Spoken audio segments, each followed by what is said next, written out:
Saygıdeğer izleyicilerimiz, Almanya'da aşı olmayanları köşeye sıkıştırma yöntemleri tek tek hayata geçiyor. Şimdi bir son dakika gelişmesi haber merkezimize geldi. Bu gelişme şu. Korona testleri biliyorsunuz ücretsiz. Bu testlerden artık ücret alınacak. Kimlerden alınacak? Aşı olmayanlardan alınacak. Yani aşı olmayanlara diyorlar ki aşı olmuyor musun kardeşim sen? Test mi yaptıracaksın? Kafanda şüphe mi var? Hasta mısın?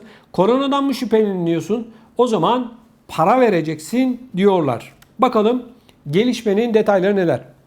Almanya'da korona aşısı olmayanların test ücretlerini kendi cebinden ödeyecekleri açıklandı. Bild gazetesinde konuyla ilgili yer alan habere göre federal hükümet Ekim ayından itibaren geçerli olmak üzere yeni bir uygulamayı hayata geçirecek. Federal Maliye Bakanı ve Bavyera Eyalet Başbakanı bu konuyla ilgili olarak şimdiye kadar ücretsiz yapılan korona testleri aşısı olmayanlar için ücret geçerli olacak açıklamasını yaptı. Yeni uygulamaya göre aşı zorunluluğu bulunmayan gençler dışında aşı yaptırmamış herkes PCR ve hızlı test ücretlerini kendi ceplerinden ödeyecekler. Yine değerli izleyicilerimiz, söz konusu test ücretlerinin PCR için 50-60 euro civarında, hızlı testin ise 10 euro civarında olması bekleniyor. Şimdi bakın saygıdeğer izleyicilerimiz, Almanya'da bildiğiniz üzere pek çok Avrupa ülkesinde marketlerde bu hızlı testler, antijen testleri denilen hızlı testler satılmaya başlandı. Satılıyor da zaten uzun bir zamandır. İnsanlar beşli set halinde satılan bu testlere yaklaşık 23-24 euro civarında bir para ödüyor.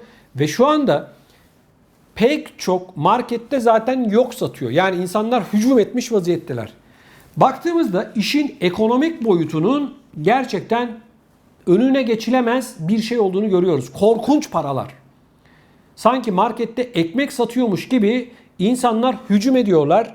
Düşünsenize beşli test bir ailede eğer 4-5 kişi yaşıyorsa bunlardan 4-5 tane alıyorlar. Bir hafta, 10 gün, 15 gün ya da bir ay kullanıyorlar. Bakıyorlar, test yapıyorlar. Bir de psikolojik bir durum. Acaba burnu aksa insan diyor ki acaba ben korona mı oldum diyor. Dur bir test yapayım diyor. O dur bir test yapayım diyor. Peynir ekmek gibi tüketiliyor. Şimdi dev bir ekonomi.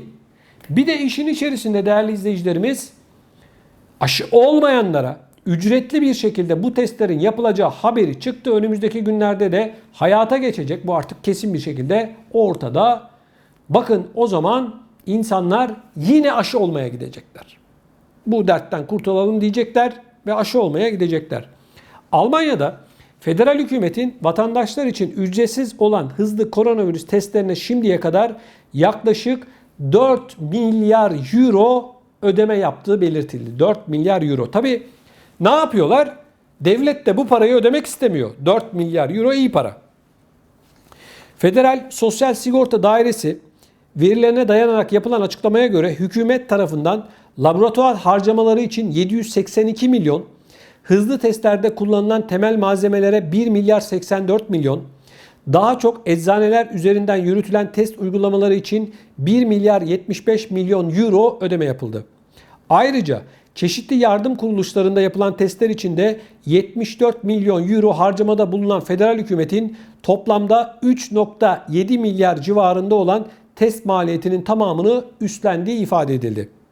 Test masraflarının olağanüstü artması üzerine federal hükümet başta aşı olmayanlar olmak üzere Ekim ayından itibaren ücretli hale getirmeye karar verdi. Hükümetin kararına göre sosyal yardım kurumları testleri ücretli yapma yerine vatandaşları aşılar konusunda daha duyarlı olmaya davet eden kampanyalara ağırlık verilmesi istendi.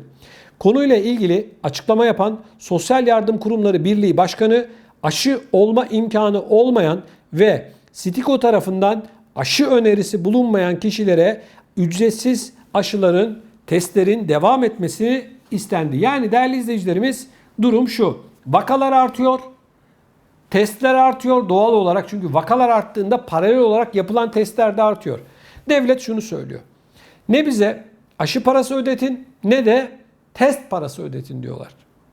İkinci level'a geçilirse bu miktarlar, harcamalar artarsa, aşılama oranı da bir şekilde yükselmezse şunu söyleyecekler. Diyecekler ki kardeşim biz bu paraları ödemiyoruz. Bu açıklama zaten bu. Yani Ekim ayı itibariyle testler, aşı olmazsan paralı. Aşı olursan sorun yok diyor. Çünkü devletin genel politikası herkesin aşılanması. İnsanları aşılamaya teşvik ediyorlar. Aşılar paralı olur mu? Bana soracak olursanız olmaz. Eğer aşıları paralı yaparsalar hiçbir Allah'ın kulu gidip aşı olmaz. Çünkü mevcut şartlar içerisinde şu anda Almanya'da tek doz aşı olanlar %67, çift doz aşı olanlar %53. Yani rakam %53'te kaldı. Bir de bunu kalkıp sen paralı yaparsan tabii ki hiç kimse aşı olmayacak. Profesör Doktor Uğur Şahin geçtiğimiz günlerde bu BioNTech aşısını bulan kişi biliyorsunuz bir açıklama yaptı. Dedi ki 6 ayın sonunda aşı olanlarda antikor üretim seviyesi düşüyor. Yani aşı etkisini azalıyor. Hal böyle olunca da yeni 3. doz aşıyı olmak gerekiyor dedi. Şimdi bir de bu bize şunu gösteriyor. Almanya ya da diğer ülkeler daha 2 doz aşıyı nüfuslarının yarısına yapamadılar. Şimdi 3, 4, 5, 6, 7 ölene kadar aşı diyorlar. Ne olacak? Rakamlar düşecek. Bunun tek bir çözümü var. Yine federal mecliste konuşulan aşı olanlara 1000 euro hediye çeki verilmesi gibi bir durum söz konusu. Parayı verirseler millet koşarak, uçarak, takla atarak aşı olmaya gider. Tüm kampanyalara rağmen, tüm sıkıntılı günlere rağmen ülke nüfusunun sadece %53'ü çift doz aşı olmuş. Yani davet gönderilenlerin %50'si, yaklaşık %50'si aşı olmak istemiyor. Bir güven sorunu var. Bana soracak olursanız devletlerin, hükümeti yönetenlerin mutlak surette bu insanların neden aşı olmak istemediğinin üzerinde durması gerekiyor. Bu sadece Almanya'da değil. Avrupa'nın, dünyanın pek çok noktasında böyle. İnsanların kafasında bu aşılarla ilgili çok ciddi soru işaretleri olduğunu gösteriyor. Biliyorsunuz içinde bulunduğumuz yılın başında, hatta geçen yıl Aralık ayında, son ayında bu aşıların bu işten kurtulmak için en büyük çare olduğunu bilim insanları açıkladılar, söylediler. Bütün bunlara rağmen aşılar piyasaya çıktı. İlk zamanlar aşı sıkıntısı vardı ama şimdi bakıyoruz Almanya nüfusunun 4 katı kadar Almanya'da aşı var. Aşılama merkezleri açıldı ama %50'si kapatıldı. Aşılama merkezlerinde günde birkaç kişiye aşı yapan yerler var. Yani insanlar gitmiyorlar. Aşı olmasına rağmen, davet gönderilmesine rağmen maalesef böyle bir tablo var. Bence hükümetleri yönetenlerin bu insanların neden gitmediğini araştırması gerekiyor. Yani kafalarındaki soru işaretlerinin neden oluştuğunu, bu soru işaretlerinin cevaplarının neler olduğunu uzmanlar vasıtasıyla açıklaması gerekiyor.